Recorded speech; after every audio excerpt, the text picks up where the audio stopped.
Šodien tēma ir par kortenu tēraudu. Un es tev pastāstīšu, kāpēc šis tērauds Rusē apzināti.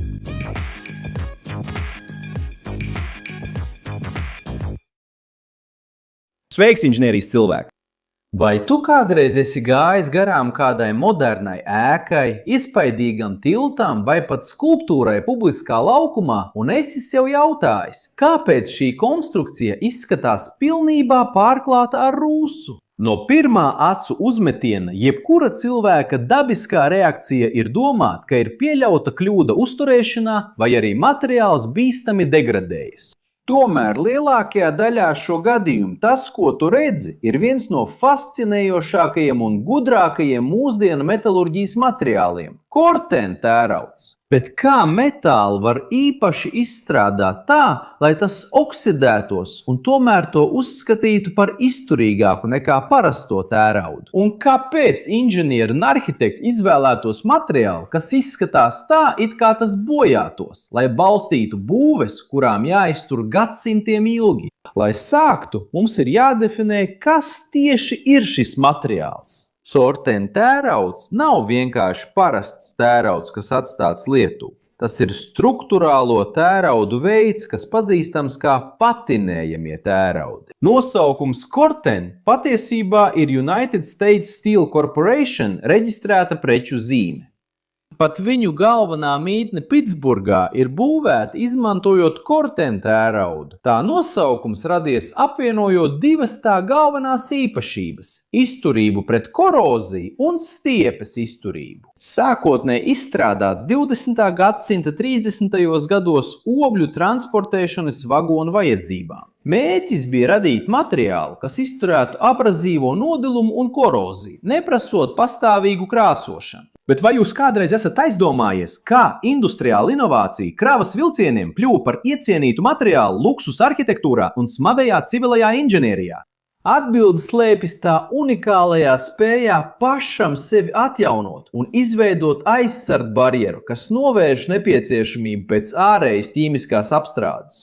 Kaut kas, kas revolucionē veidu, kā mēs domājam par metāla konstrukciju ilgmūžību. Lielā kortenu tērauda maģija notiek ātomu līmenī, pateicoties ļoti specifiskai ķīmisko elementu receptei. Kamēr parastais tērauds, tas galvenokārt sastāv no dzelzs un oglekļa. Kortenu tēraudam tiek pievienoti stratēģiski citi metāli. Starp galvenajām sastāvdaļām ir varš, hroms, nikelis un fosfors. Bet kāda ir katra no šo elementu funkcijām šajā maisījumā? Varš ir galvenais elements, kas nodrošina rūsas slāņa saķeri, neļaujot tam atdalīties. Hroms un nikelis palielina mehānisko izturību un palīdz veidot stabilākus oksīdus. Savukārt fosfors palīdz izveidot blīvāku sākotnējo slāni. Šī kombinācija nav nejauša. Tā ir kalibrēta tā, lai, kad metāls tiek pakļauts videi, tas reaģētu pavisam citādi nekā tīrs dzelzs vai tērauds. Vai tu vari iedomāties, ka nelielas šo metālu daudzums, bieži vien mazāk nekā 2% no kopējā sastāva, spēj mainīt visu? Dzelzs vai tērauda sijas liktenis saulē un lietū. Tā ir ķīmiskā precizitāte, kas atšķir materiālu, kas pūst, no materiāla, kas nobriest. Tagad sapratīsim ķīmiju, kas slēpjas aiz šī fenomena. Kad parasts tērauds tiek pakļauts mitrumam un skābeklim, notiek oksidācijas reakcija. Pamata ķīmisko reakciju var attēlot ar ekrānā redzamo formulu, kur dzelzs reaģē ar skābeklu un ūdeni, veidojot to, ko mēs pazīstam kā rūsu jeb dzelzs hidroksīdu.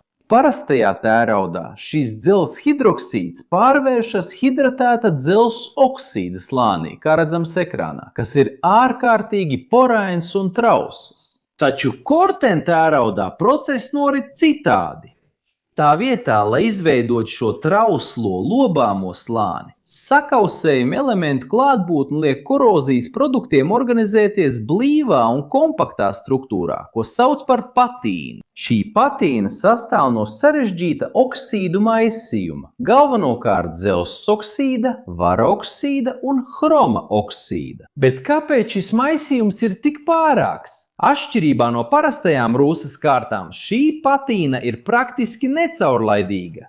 Tā noslēdz metāla virsmas poras, neļaujot skābeklim un ūdenim turpināt iekļūt iekšējās kārtās. Tas ir tā, it kā tērauds pats radītu savu dabisko un pastāvīgo krāsas kārtu. Lai labāk vizualizētu Corten priekšrocību, iedomājieties divas metāla loksnes, kas pakļautas laikapstākļiem. Vienu no parasta oglekļa tērauda un otru no Corten tērauda. Parastajā loksnē rūsa darbojas kā sūklis, kas notur mitrumu pie metāla un pātrina noārdīšanās procesu, līdz detaļas zaudē savu struktūrālo integritāti. Savukārt Corten loksnei pēc pirmajiem mēnešiem, kad tā ir pakļauta laikapstākļiem, izveidojas stabili oksīdi, kas pārtrauc korozijas ciklu, bet tieši tur arī ir būtība. Šī aizsardzība nav tūlītēja. Corten tēraudam ir jāaiziet cauri mitrināšanas un žāvēšanas cikliem, lai patina pareizi izveidotos. Ja tērauds pastāvīgi būs slapjš, tas nespēs izveidot aizsargu barjeru un galu galā uzvedīsies kā parasts tērauds. No otras puses, kad patina ir pareizi izveidojusies, Corten tēraudam ir līdz pat 8 reizēm mazāks korozijas ātrums nekā parastajam tēraudam. Tas nozīmē, ka kā inženierim tev jāparedz milzīga upurējuma rezerve, vai arī jāizmanto ļoti dārgas krāsas. Salīdzinot ar parasto tēraudu, Corten ļauj veidot slaidākas un izturīgākas konstrukcijas ar mazāku apkopes piepūli. Bet ar tik iespaidīgām īpašībām, kur tieši mēs redzam Corten tēraudu darbībā?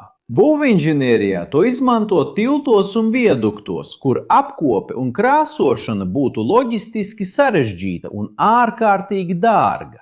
Klasisks piemērs ir New River Georgia tilts Amerikas Savienotajās valstīs, kur šis materiāls tiek izmantots, lai izvairītos no nepieciešamības periodiski krāsot gandrīz 300 metru augstumā. Arhitektūrā šo materiālu izvēlas gan izturības, gan industriālās un organiskās estētikas dēļ. Tādas ēkas kā Barclays Center Ņujorkā izmanto Corten paneļus, lai izveidotu fasādi, kas ar gadiem maina krāsu, pārējot no spilgti oranžas uz tumši brūnu, dziļu un zemes toņu. Bet vai jūs kādreiz esat aizdomājušies par šīs izvēles ietekmi uz vidi? Likvidējot nepieciešamību pēc krāsām, kas bieži satur gaistošus šķīdinātājus un smagos metālus, Corten tērauds kļūst par daudz ilgtspējīgāku izvēli lieliem pilsētas projektiem. Tas ir materiāls, kas pieņem laika ritējumu un izmanto to savā labā, lieliski iekļaujoties ainavā. Tomēr, lai gan tas šķiet kā brīnumains materiāls, Corten tērauds nav neiznīcināms un prasa īpašu uzmanību projektēšanā. Vai atceries, ka mēs pieminējām nepieciešamību pēc žāvēšanas cikliem? Tātad, ja Corten tērauds tiek izmantots vietās, kur ūdens uzkrājas vai ir pastāvīgā saskarē ar mitru augsni, aizsargājošā patina nestabilizējas un metāls turpinās rūsēt, līdz tas sabojāsies. Vēl viens kritisks aspekts ir jūras vide. Reģionos, kas atrodas ļoti tuvu jūrai, pārmērīgs horīdu daudzums gaisā var neļaut izveidoties stabilai aizsargājošai dzelzs oksīda kārtai, padarot Corten tērauda izmantošanu riskantu bez papildus aizsardzības. Turklāt ir arī estētisks aspekts, kas var radīt problēmas. Rūsas notecējumi. Pirmajos gados, kamēr veidojas patina, lietus noskalo nelielas oksīda daļiņas, kas var notraipīt betona ietves vai gaišus akmeņus ap konstrukciju. Inženieri parasti izstrādā īpašas drenāžas sistēmas vai izmanto šķembu pamatni, lai paslētu šos sākotnējos traipus, līdz tērauds sasniedz savu ķīmisko briedumu. Papildus tehniskajai funkcionalitātei, Corten tērauds mūsdienu dizainā nes sevī ļoti spēcīgu simbolisku vērtību. Tas ir dzīvs materiāls, jo tā izskatu nosaka klimats, orientācija pret sauli un mitrums vietā, kur tas ir uzstādīts. Corten fasādei Piejūras pilsētā būs atšķirīgs tonis nekā fasādei Tuksnesī. Arhitekti izmanto šo raupjo tekstūru un krāsu variācijas, lai radītu kontrastu ar stiklu un betonu, piešķirot siltuma un dabiskuma sajūtu augstai pilsētvidei. Ja esi ticis līdz šai vietai un tev patika video, neaizmirsti abonēt, ja vēl neesi abonējis. Atstāj savu patīk un ieslēdz paziņojuma zvaniņu. Un ja tev šķiet, ka mūsu saturs ir interesants, apsver iespēju kļūt par biedru, lai palīdzētu mums turpināt veidot saturu šeit platformā un tikt pieminētam mūsu video. Tu, kas esi ticis līdz šai vietai, es aicinu tevi apskatīt kursus, kurus mēs iesakām. Tad pavērsi savu mobilo tālruni pret QR kodu vai noklikšķini uz saites aprakstā, lai piekļūtu mūsu kursiem. Tur tu atradīsi Excel, 3D modelēšanas, AutoCAD, oratorijas un daudzus citus kursus. Tie ir kursi, kurus mēs esam izvēlējušies šeit kanālā un kuru kvalitāti mēs varam apliecināt. Un tu, ko tu domā par šo inženierijas pieeju? Vai tu dod priekšroku nevainojamai krāsota tērauda vai nerūsējošā tērauda pilnībai, vai arī rūsainajam un funkcionālajam kortēna skaistumam? Vai esi redzējis kādu slavenu būvi, kas izgatavota no šī materiāla un piesaistīta tavu uzmanību? Atstāj savu viedokli komentāros. Es gribu zināt. Šeit blakus ir divas interesantas video iespējas, kuras tev noteikti jānoskatās, lai paplašinātu savas zināšanas un apmierinātu savu zinkāri. Un ja vēlies mums palīdzēt, nospied patīk, abonē kanālu, ieslēdz zvaniņu un apsver iespēju kļūt par kanāla biedru. Tā tas ir inženierijas mīļotāji. Liels sveiciens un tiekamies nākamajā video!